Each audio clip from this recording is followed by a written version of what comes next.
Hi, I'm Greg Tuke and with Tuke International Consulting, and this is the fourth of a four-part series on how to create compelling videos. In this one, we're going to primarily concentrate on storyboarding and more advanced video editing. So let's get started. Now, one of the things before, when I've done this workshop before, people have asked me some other questions that are related to editing. So let me answer those because they affect your storyboard and your ultimate outcome. And the first question I hear is, all right, I have a good idea what I'm going to do for my storyboard, but how do I capture that one right moment? So there's several tips for that. One is always be ready. Have your camera out. Don't have it be sitting in your pouch. Have it be ready to capture that one rare moment when that eagle is going to fly right through in front of you and grab that salmon down in the lake. Just be ready for it. The second thing is sometimes you just have to be patient. You can be ready, but you have to just wait. Maybe it's going to take 15 minutes before that before that eagle's going to fly out of the tree. So be patient and let the right moment come to you rather than you have to pursue it. That oftentimes happens. And then the third thing about capturing the right moment is that sometimes you have to capture a lot of wrong moments to get the right moment. So feel free to take a lot of pictures, take a lot of video of some scene, some action scene that you think probably somewhere in there's a right moment. It's cheap now, it's virtually nothing except your time to take a bunch of photos, so go ahead and do it, or video clips. Another question that often comes up is background noise, and how do you deal with it? Well, it is really important to eliminate needless background noise and to really capture good sound. It's the second most important thing next to getting a really good story and making sure that that's tight. So how do you avoid background noises? Well, there's a few things. First is, try and use equipment that is the right equipment for the right situation.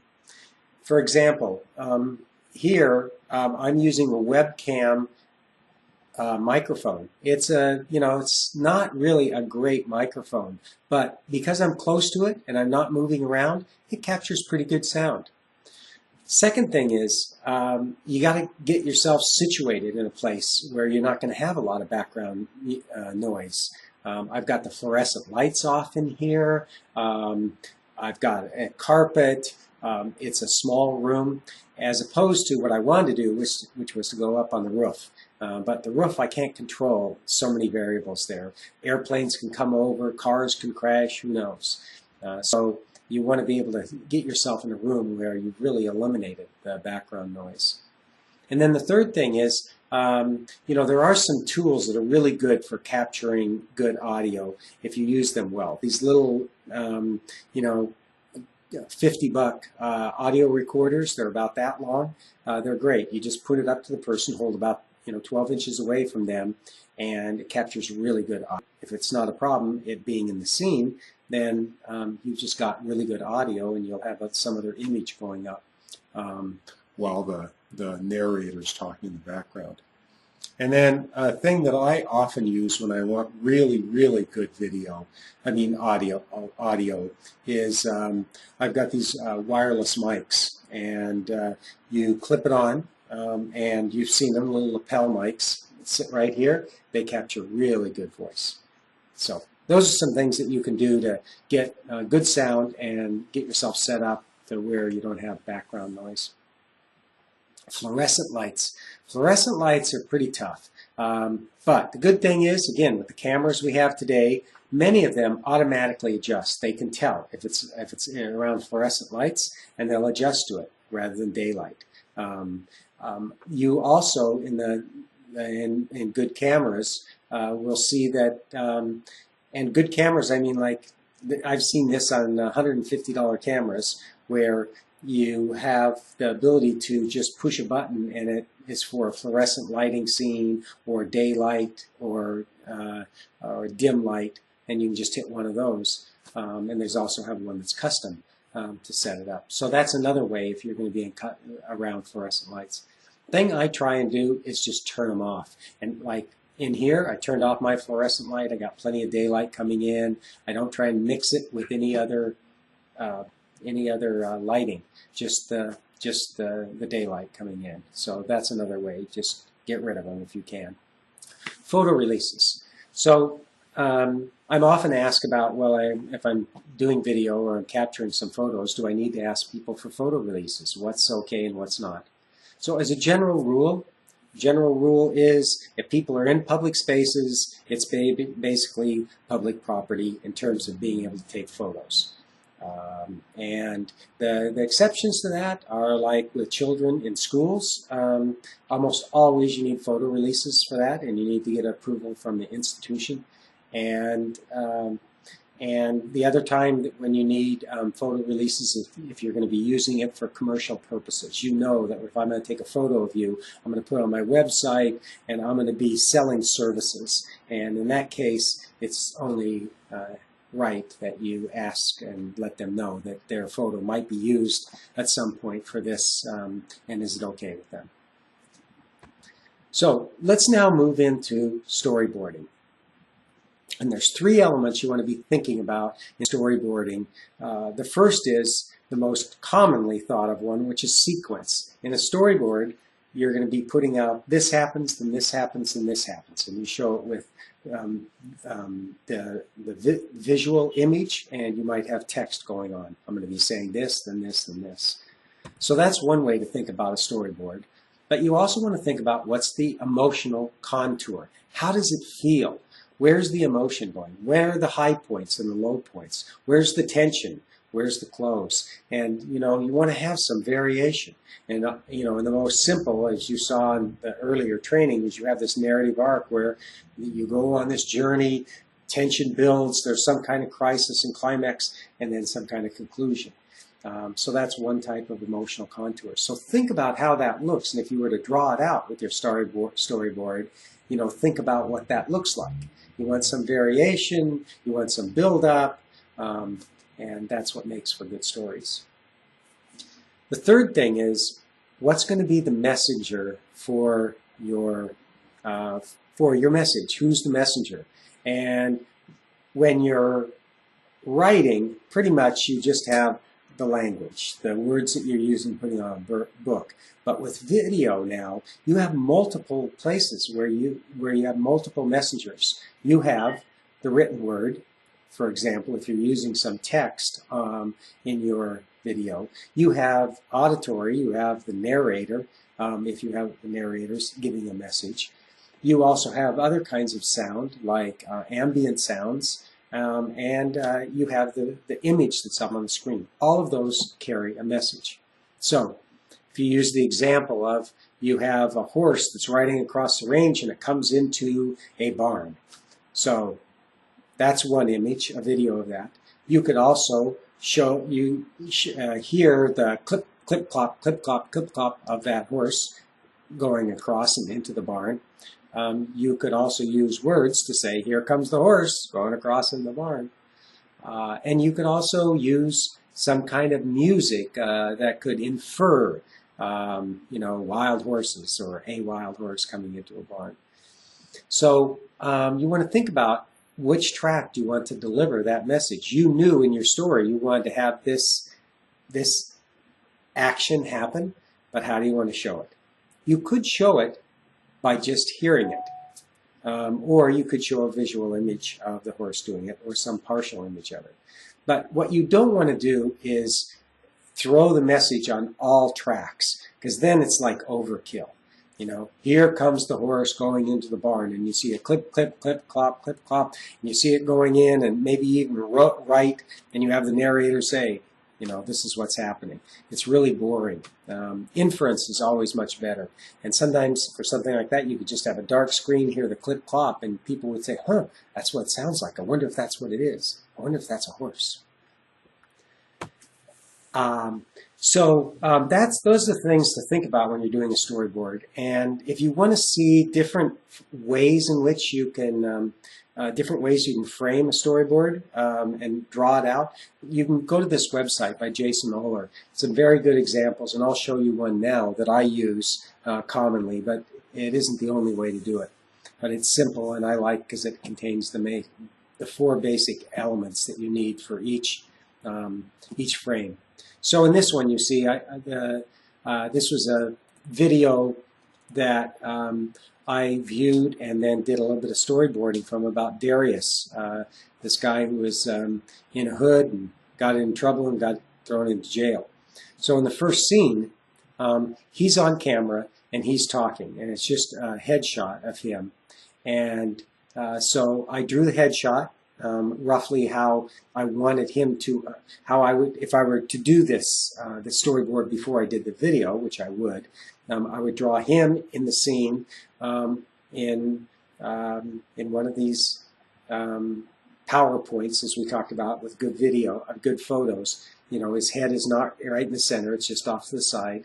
I want to introduce him as Darius, so I'm going to put a little text there with Darius, and then. Down below, you see, after the music comes in the beginning, I write.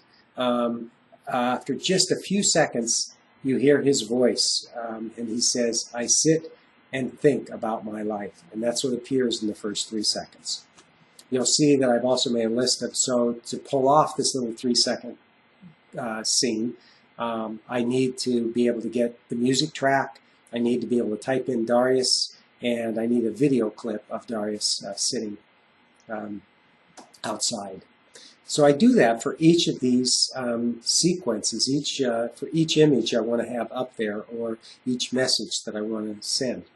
And so it takes some time, and it's in quite a bit of detail, as you can see. So you'll have several dozen just to get through the first minute, for example, of your video. So it's time consuming, but it will save you all kinds of time in the video editing room, because you'll know what you're trying to put together here instead of just getting overwhelmed with all the content that you have. You'll have a really good direction. Now, you don't have to follow this exactly as you did it, because what you're seeing how it looks, and you think, oh, I want to cut this a little shorter, or maybe I'll drop this image and put this one in. But it really gives you good guidance to get you 80 to 90% of the way there. So what I'd like you to do now is go ahead and click on this link to this video. It's about a 5-minute video, and what I'd like you to do is pay attention to how this was put together if you were to storyboard it. And you go ahead and do that now and watch how that appears, and then come back, turn this back on, and we'll walk through the next part, and I'll show you some examples of how I saw it being storyboarded. All right, good luck. All right, well, welcome back. So what I've done now is I have laid out here the first few seconds of, about the first 30 seconds of the video that you just saw. And instead of drawing, using my stick figure drawing, I did something which is a little more elegant, which is I took screenshots of the video for each of these first 9 scenes. And here's what the video is about. And if I were to storyboard it, and they did, this is what it looked like. First, they said our first shot is going to be a 5-second hold, and it's going to be a setting shot because we want to show beautiful India, the place where this boy is trying to go to school. So they hold on that to grab your attention. And then they move immediately to you're riding in a rickshaw, and this is an over-the-shoulder close shot and a point of view shot of moving along in the rickshaw. That only lasts 3 seconds. And then the next one is another 5-second shot, a point of view shot where it's just looking straight ahead as if I'm sitting in the rickshaw and I'm looking at the father in front of me going down the street. And then it jumps back to a closer shot, again an above shot, looking down at the wheel, and then back up for 7 seconds, giving you a medium range shot of kind of the street level and what it looks like in the scene around. And you can see that the narrator doesn't actually appear until the 8th shot in, when you finally see her on a rooftop in India talking for the first time, even though you heard her before underneath those photos. So that's a way to storyboard and to think about those shots. And it's interesting when you look at it like this, it's kind of hard to tell what the story is, because images going from, a close-up looking down at the wheel to up above, but because the message is being delivered on another track, you hear they're in India, you hear the narrator, you get a sense of what's going on, and so it all makes sense. It's like subliminal. So let's go back again to the story itself and talk about these core elements that you want to make sure you've got right before to create this good storyboard. You want to think, of course, about what your story's purpose is and what's the essence. And this is the part that's going to kill you, because you're going to have a story that's this long and it really needs to be this long. And you got to get it down to the essence, because that's what's going to make it better. That's the hardest part, is throwing away the stuff that you just think is incredibly good. Incredibly good shots, incredibly good dialogue, to get it down to its essence. You want to be thinking about who are the key characters. In this scene, they chopped it down really to just the little boy going off to school and his father. Those were the two essential key characters. There were some other people that were interesting, but they really got cut out or really modified by the time they got it down to the 5-minute video. And then also, what's the context that this is all happening in? You want to think carefully about that and not try and make the context too large. Again, get it down to the essence. And then think about what are those action events that are going to take place in your video. And you may end up thinking, oh, there's 12 really cool scenes that I think I could get here, and just keep chopping it down till you get down to those essential core, those essential action elements, and then get the details of those action events. The moment the boy's in school, the moment he's seen walking on the street and going to be successful, that kind of thing. And then what's that 6-second hook that you are going to use in the beginning of this video to grab the attention of the viewer? That's really important. You've got to be able to do that. Otherwise, people are just going to jump off to the other 2 million videos that are just waiting for them a click away. So you really need to get them involved. Used to be a little longer than that, but in the last decade, our attention span has gotten shorter and shorter, where they say now that if you don't get it in the first 5 to 7 seconds, you've lost them. Then this last part is also really important in your storyboard. You've got this series of action events. This happens, then this happens, then this happens. So great story, but what does it all mean? Why does this story matter? And you need to be able to say that, express that somehow in your video. Otherwise, it just doesn't pack the punch that you're going to want it to have. Good story and reflection. So let's go into editing great content. And I'm going to give you some advanced video editing tips that you don't often hear about, but that will really help you as you do this more and more. So the first is this whole idea about walking out of a frame. A really nice way to do video is, the scene that you want to capture. Let's say it's this chicken getting ready to cross the road. So you turn on your camera onto the road. You know that the chicken's getting ready to cross it, and let him walk into the frame and then walk out of it. And then when you're ready to edit your video, you'll see that the first 3 minutes while you were waiting, nothing happens. There's nothing on the road. But you can cut all that out. But you're going to keep the part where he just enters into the frame and when he just enters out. Those are the 2 cut points. So that's a really good way to edit your video. And then also cut your video when the subject is not making a gesture. That's the general rule. If I'm going like this and then you cut it halfway where my hand's going up and I'm making a gesture, it's a little jarring for the viewer. Wait till I finish like this, then cut it. And then you can go on to the next video clip. Now here's a cool thing that you'll see in movies a lot of time, which is where the audio leads the scene. I talked earlier about this horse um, getting ready to come into your video.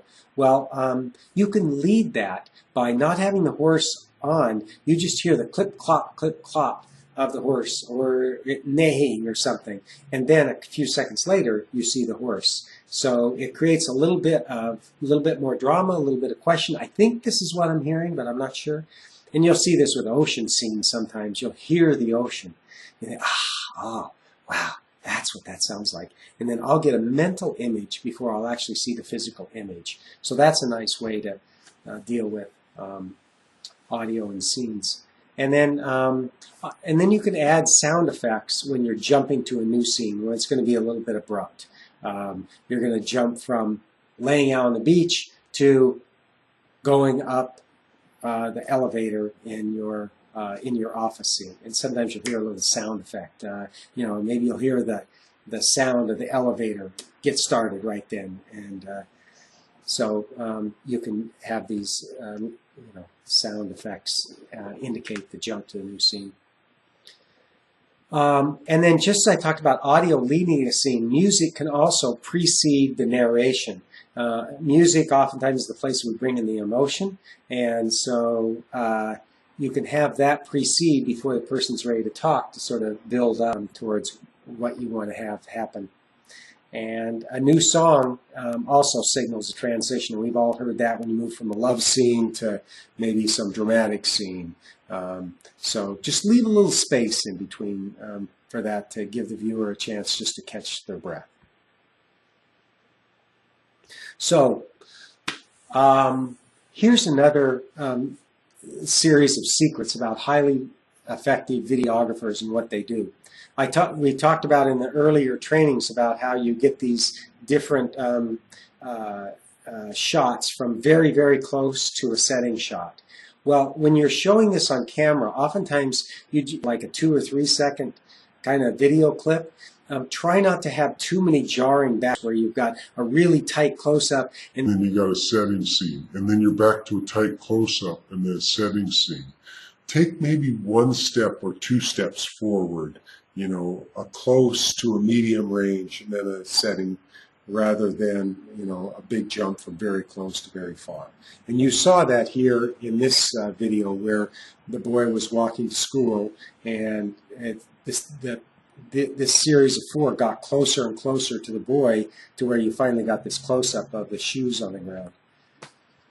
Now, the shoes on the ground. Now, it made sense when you saw that in the video just now, but if I just showed you this and I hadn't shown you the other scenes, that's another way to do what's sometimes called a tease.